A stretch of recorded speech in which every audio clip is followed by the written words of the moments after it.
Hey everybody, it's Jason Blaha here. You guys know what time it is. Time to talk about current events in the online fitness community. And for those of you who like these type of videos, please remember to click like down below. Offset those dislikes. Remember to subscribe if you haven't. And today I had a number of people link me a video by Jeff Cavalier, aka Athlean-X, aka Curling-X, where he had Casey Mitchum, the one-legged monster, who is a legitimate, very respectable power lifter. Seems to be an all-around good dude. I don't really have anything bad to say about someone like Casey. Nothing but respect there. Now, some good points in the video. I don't necessarily agree with everything that's in the video, but there's actually some good stuff, and I can actually appreciate the way this video was laid out, and I think Jeff did a pretty decent job with it. Now, what's funny, you'll see some of Jeff's fangirls tend to come in, and they start talking smack, and they're kind of like, oh, how could you dare critique a Jeff Cavalier video? It's like, guys, I'm sorry. Jeff's not a god. He doesn't get everything right. He gets a lot of stuff wrong in terms of actual strength coaching. He just does. Doesn't mean the guy's not ripped. No one's saying the guy isn't peeled, ripped, diced. No one's saying he's not a good physical therapist, okay? But you guys need to chill with that. You guys do need to chill with that. He is not infallible. And this video isn't even a negative video, right? I'm going to make a video where I actually appreciate the video. But I've noticed his fangirls are really weird in the way that they respond to stuff. They will come in and actually attack you when you make a positive video saying, yeah, I kind of like this video. There was some good stuff in here. They actually get hurt about it. They actually get upset because you said their hero made a good video. That's bizarre. But over to the point, he had Casey Mitchum on here, and they discussed a bit of stuff about accessory work and assistance work. And the problem I have with that is not what was displayed in it. The problem is that I wish Jeff would have said up front, I'm not talking to novice lifters. Okay, because let's be realistic here. If you're a novice lifter, what's the best way to get your bench press up? Follow a bench program. Follow a properly structured bench program that's well written, well programmed, do a lot of bench pressing. Do you need any assistance work as a novice? No. Some overhead pressing would be nice. A good standing barbell press, a lot of rows. That will sort you out. You do plenty of overhead pressing and rows and focus upon your nice, good pause bench with a good progression. Most of you guys are going to build a bench, right? Most of you guys out there, barring some exceptions, are going to be able to get to a 225 bench doing that. Okay, you don't need any of this stuff. I do a lot of bench accessories these days. In fact, one of my favorite bench assistance movements happens to be the first one they displayed, right? I use it. I'm a fan of it. I promote it. I do that lift. I do that lift on camera every week right now, right? It's a great lift. But people have to understand the difference here, and I do wish you would point that out, because people do need to remember there are almost no advanced lifters following Jeff, nearly zero. I have a lot of advanced lifters in my comments. If you guys read down below, a lot of coaches, other people, things like that, you'll see them there. They'll chime in. There's some legit 400 and 500 pound raw benchers in my comments section, by the way, who post regularly. So put that in perspective. So the point we come over to, 99% of people following Jeff are still novice lifters. I do kind of wish he had said, but you guys don't need this. Build a base first, follow the basics, do the basics, build a base. When we get more advanced, assistance work and accessory work becomes a big deal. Now, there's a difference, because they did kind of call everything accessories. The floor press is not an accessory, it's an assistance movement. So minor snafu, but if you go to other schools of thought, Westside just called all of them special exercises, right? Like, they might actually do that as a true max effort lift. They might count the floor press as just a normal max lift, a bench variation. But a lot of times for those guys, everything that's an accessory movement, they just call a special exercise, and usually assistance movements, they just count as a squat, bench, or deadlift, right? That's just how they look at it. But the difference is usually, what's the difference between the two? An assistance movement is a movement that has carryover, movement pattern carryover. It's a close variation. In other words, a floor press is very similar to a bench press. If you did nothing but floor press, and let's say you could bench 250, you did nothing but floor press for 6 months and add 30 pounds to your floor press, and you go back and bench, your bench is going to be higher than 250, right? It's direct carryover. Assistance is what we're talking about. Accessory movements hypertrophy your weak links, right? So One of them has direct movement pattern carryover, and the other is just there to put meat on you in the right places, build the right muscles up, maybe the right joint angles at certain joint angles, get stronger at that position in the movement, so that we bring up weak links, whereas in an assistance movement actually trains you to improve at the movement. So when he talks about the really long pause bench, which is what they did, one of the things he did, and normally a normal pause bench is a normal bench press, right? Touch and go bench is a different animal. So they had him do some really long pauses. Do I think that's good? That's fantastic. Yeah, I think doing some pause benching would be one of the first things someone should do if they do stall on the bench, right? The reason for that, most raw benchers, they stall at the bottom. They have to learn to get tighter. They have to learn how to explode out of the bottom. Now, on a side note, we had Casey sitting there for a really long time holding the bar. The point I bring up to a lot of you guys out there, people will say, Jason, why do you have your wrist seam bent? When you're bench pressing, aren't you supposed to make a fist? No, you can't. Anyone who tells you, and this is a great point, and I wish that had been highlighted more, but I want to highlight it because a lot of novice lifters are watching. I know that you're a novice lifter if you're capable of making a fist when you bench press, right? I know for a fact you are weak. There is no way that you are strong. There's no way that you're strong.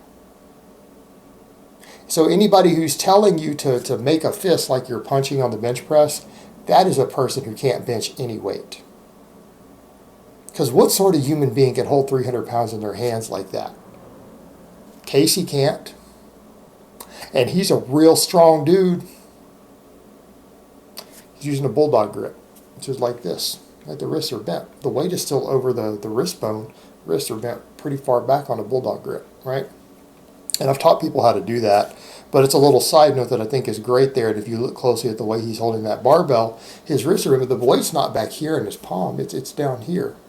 But those wrists have to be bent back to do that.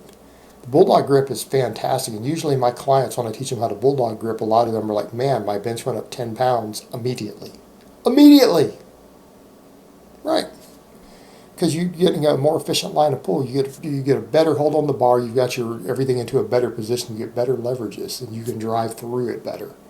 And it creates also a position to where it's easier to put less strain on your rotator cuff and your shoulder.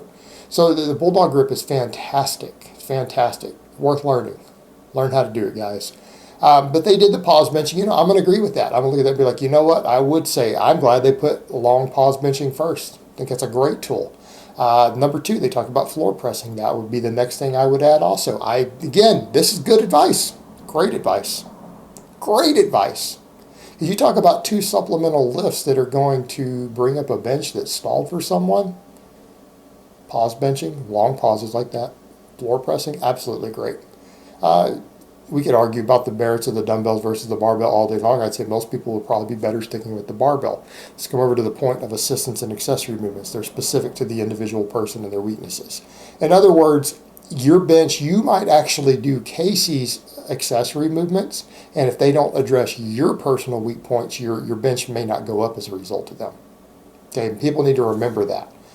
Accessory work is specific to the individual's weak points. If you do the wrong accessory movements just because someone else does them and they work great for them, they may not help you because they're not addressing your current weak points, right? You have to understand that difference, and that's one reason novices don't need to worry about this stuff at all. So that's kind of a little side note. You talk about some of the other stuff that he's doing there. Well, if they're not addressing your weak points, they may not carry over as much. And that's something that has to be said also. We don't just say, hey, that's a great accessory movement. Is it great for everybody? It's great if it addresses your weaknesses. Okay? It's great if it addresses your weaknesses. But the other thing is that we come over to, like, again, a perfect example, like the one where he was in the isometric holds in the middle and all that. I'm not saying that probably isn't a good movement, but that is no longer in the realm of assistance work. That's a pure accessory. In Casey's case, like any other accessory, what are we looking for with accessory movements? We're usually trying to move the least weight possible to get the most hypertrophy. Why? Because if you're training for strength and you're lifting heavy all the time, your recovery resources are limited. The last thing you want to do is be lifting the heaviest thing you can possibly lift. We do start looking at what's going to put the most muscle on me in a weak area, in my weak link, where I can lift a lot lighter weight. And I don't mean doing pump work necessarily. But what he did is, for him, a good example. He knows that right there where he's holding that dumbbell in that isometric position is possibly a joint ankle weakness for him in his pecs, right? So he's just holding it there isometrically and fatiguing it in that position and then doing reps and then switching arms. That's, again, potential hypertrophy of muscle fibers for him in a position of weakness in terms of joint angle that will thicken his pecs up and potentially thicken up muscle fibers that are relatively dominant through a part of the range of motion where he needs a little bit of extra workout. But because he's doing the isometric stuff with it, he's using a pretty light weight. Because, I mean, to him, 100-pound dumbbells are just not that heavy for a chest press. They might be heavy for you. Those aren't heavy for Casey. Guy benches over 400 pounds. 200 pounds of dumbbells is really, for a chest press, is not really a significant weight. Yes, it's dumbbells. Yes, it's harder, but we're still dealing with something like 50% of what he's capable of lifting or less with a chest and tricep and delt together. So, again, worth noting. But it has to do with his individual weaknesses. The only other really thing that I would say that they got wrong is that Jeff talked about the floor press for lockout strength on the bench. Nobody thinks that the floor press increases lockout strength. I don't know where he keeps getting that. Even people who believe in using different things for supposed lockout strength, that's a point of contention in strength and conditioning and coaching world, by the way. The floor press is usually not on the list of exercises that people prescribe for that. Usually people feel it's a mid-range. Some people feel, depending upon how you're built, I personally, with my structure, it is a good start position because I can touch my chest on the floor press. And even if I don't arch, I can get within an inch or two of it. But different people are built differently. A lot of people, it's a good mid-range exercise. For people who stall 4 inches off their chest on a failed max bench, floor press is phenomenal. It's also a great chest builder, but it's not considered to be a lockout exercise. It really isn't, not by anybody. That's really the only thing I felt Jeff got really wrong in the video, and he did that last time with this also. So, I'll let that slide. Overall, though, I will appreciate the fact that there are times when I am critical of Jeff, that he did put a legitimate powerlifter on. They did discuss some legitimate assistance and accessory movements, and I can appreciate the fact that he started with the ones that are most likely to help someone who's just now out of their novice phase and they're starting to stall on their bench. They did put the better ones first. So I'm going to give credit where credit is due there. All right, guys, but that's really all I have to say on that today. I hope it's been informative, and I will talk to you guys next time.